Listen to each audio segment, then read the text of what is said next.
আজকে আমি চলে এসেছি পুরোপুরি রেডি হতে, কারণ আজকে আমি যাব বিয়ের জন্য গয়না কিনতে। একদমই নয়, আমার বিয়ের জন্য নয়, যাব বান্ধবীর বিয়ের জন্য কয়েকটা শপিং করতে। তো এই কুর্তিটা পরে নিয়েছি আমি, তো অলরেডি বেরিয়েও গেছি, আর ও আমার পাশেই আছে। ওর নাম হচ্ছে পিঙ্কি। কিন্তু আমরা ব্যারাকপুর গেছিলাম, আমাদের কোনো লাভই হয়নি। কয়েকটা জিনিস ছাড়া আমরা কোনো কিছুই পাইনি ওখানে, শুধু কসমেটিক্সের দোকানেও ঢুকেছিল কয়েকটা জিনিস কিনতে। ওখান থেকে বেরিয়ে আমরা চলে গেছিলাম নৈহাটিতে, ওখানে শপিং করতে গেছিলাম।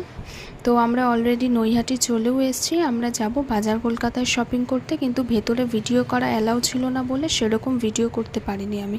তো কেনাকাটা করে আমরা ওখান থেকে অলরেডি বেরিয়েও পড়েছি, ট্রেনে উঠে গেছি। দুজনেই আমরা জগদ্দলে নামবো। আর তোমরা দেখতে পাচ্ছ যে ভিডিওতে আমি কথা বলছিলাম, হ্যাঁ, কিন্তু ভয়েস না আসার জন্য আমাকে এখন ভয়েস ওভার দিতে হচ্ছে। তো চলো, আমি বাড়িতে চলে এসেছি। আজকের ভিডিওটা এখানেই শেষ করলাম। আমার সন্ধেটা কেমন লাগলো জানিও। আজকের মতন টাটা।